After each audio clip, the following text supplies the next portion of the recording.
Smart learning point. आज आप सभी का फिर से हमारी वीडियो पार्ट 4 में वेलकम है। देखिए, इससे पहले हमने पार्ट 3 तक आपको संविधान के जितने भी इंपॉर्टेंट क्वेश्चन थे हमने करवा दिए हैं। तो यहाँ ध्यान दें कि आज हमारा न्यू टॉपिक पार्ट 4 है और आपको पता है कि रोज़ 8 बजे हमारी जो वीडियो है वो आ जाती है। तो इससे पहले हमने यहाँ तक आपको क्वेश्चन आपको अगले पिछले वाली वीडियो में करवा दिए थे। आइए हम इसमें नेक्स्ट क्वेश्चन से स्टार्ट करते हैं।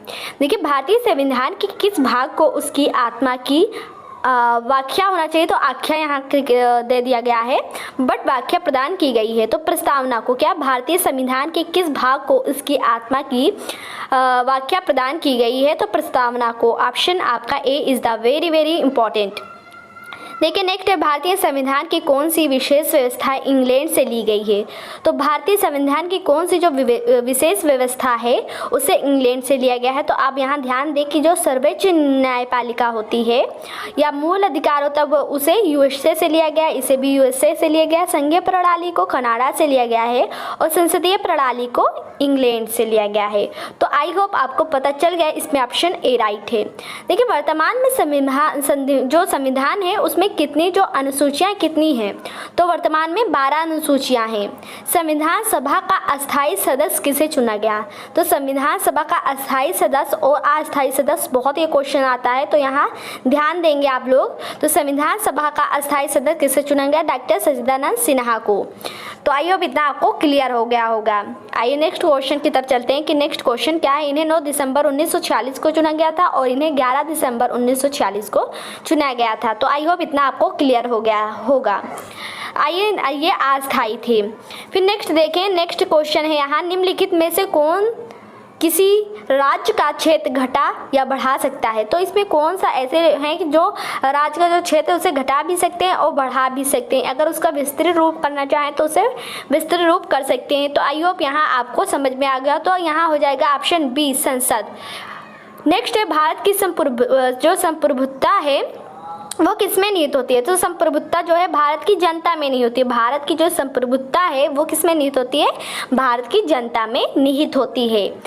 और गणतंत्रता होता है यही। फिर इसके बाद में इसी से कई ऐसे रिलेटिव क्वेश्चन बनते रहते हैं।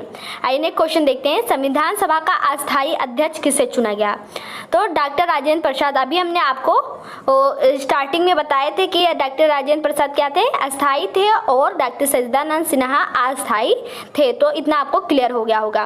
देखिए, आंध्र प्रदेश एक भाषाई राज्य के रूप में गठित किया गया, तो यह भाषाई राज्य के रूप में गठित किया गया। कब गठित किया गया है, यहाँ ध्यान दें, ऑप्शन बी राइट हो जाएगा। तो इसे आपको ऑप्शन बी राइट लगाना है। नेक्स्ट क्वेश्चन देखते हैं कि नेक्स्ट क्वेश्चन आपका क्या है, बट यहाँ जितने भी हम आपको क्वेश्चन बता रहे हैं उसे बहुत ही आपको क्लियरली देखना है।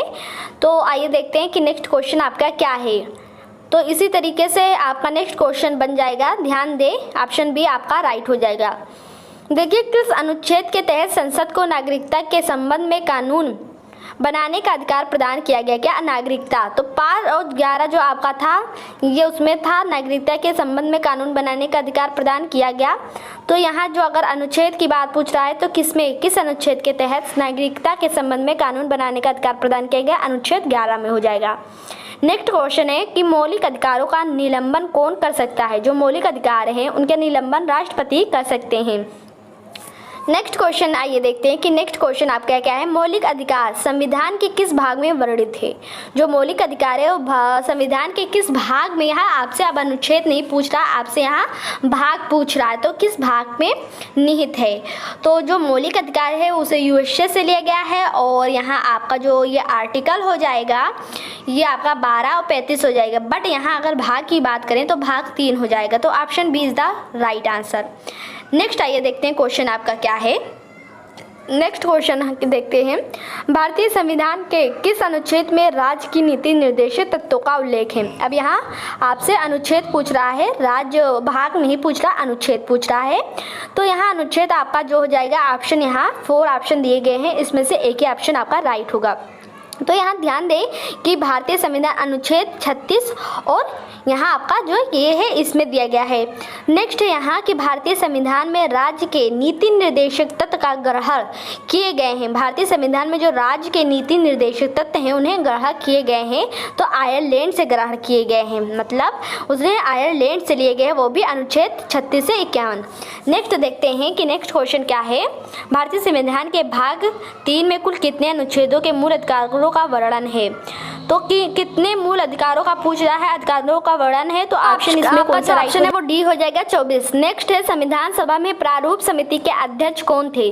तो संविधान सभा के जो प्रारूप समिति के अध्यक्ष थे आप लोग जानते होंगे, ये छोटे क्लासों में भी ये क्वेश्चन था, तो ये आपका ऑप्शन यहाँ देखें राइट हो जाएगा। और ये क्वेश्चन ध्यान रहेगा आप लोग को कि संविधान सभा में जो प्रारूप समिति के अध्यक्ष थे वो कौन थे यहाँ, तो ऑप्शन पहला है एस.सी. मुखर्जी और लास्ट वाला ऑप्शन राइट हो जाएगा। नेक्स्ट है यहाँ भारतीय संविधान के अनुच्छेद 1 में यह घोषणा की गई कि इंडिया भारत है क्या है, राज्यों का संघ है, तो राज्यों का आपका क्या है, संघ है। नेक्स्ट देखते हैं नेक्स्ट टॉपिक आपका क्या है, तो यहाँ देखें, अगर वीडियो पसंद है वीडियो को लाइक करें। भारतीय संविधान का कौन सा अंग समाजवादी व्यवस्था स्थापित करने की प्रेरणा देता है? तो कौन सा जो आपका समाजवादी पूछ रहा अंग समाजवादी व्यवस्था भारतीय स्थापित करने की प्रेरणा देता है, तो ऑप्शन इसमें कौन सा राइट हो जाएगा? पहला है मूल अधिकार, दूसरा है मूल कर्तव्य, तीसरा है नीति निर्देशक तत्व। तो समाजवादी की बात पूछ रहा तो यहाँ से आपका ऑप्शन राइट हो जाएगा। फिर नेक्स्ट भारतीय संविधान के अनुसार संघ की कार्यपालिका शक्ति किसमें निहित होती है? तो भारतीय संविधान के अनुसार संघ की कार्यपालिका शक्ति किसमें निहित होती है? तो आपका जो संघ की कार्यपालिका का यहाँ वर्ड यूज किया गया है तो आपका हो जाएगा राष्ट्रपति। ऑप्शन बी राइट ऑप्शन है। नेक्स्ट देखते हैं नेक्स्ट क्वेश्चन आपका क्या है। कौन सा राज्य सबसे अधिक प्रतिनिधि लोकसभा में भेजता है? तो कौन सा राज्य जो है वो सबसे अधिक प्रतिनिधि लोकसभा में भेजता है? तो ऑप्शन इसमें कौन सा राइट हो जाएगा आपका? देखिए पहला है बिहार, दूसरा है मध्य प्रदेश और तीसरा है पश्चिम बंगाल, लास्ट है उत्तर प्रदेश। तो यहाँ एक बार क्वेश्चन फिर से रिवाइज कर देते हैं कि कौन सा राज्य है जो सबसे अधिक प्रतिनिधि लोकसभा में भेजता है? तो अधिक होता है तो उत्तर प्रदेश हो जाएगा। ठीक है, तो आपके लिए बस इतना ही इस वीडियो में, पार्ट 4 में इतना ही, और जो पार्ट 5 आएगा उसमें आप लोग को पूरा क्वेश्चन समाप्त करा देंगे संविधान का।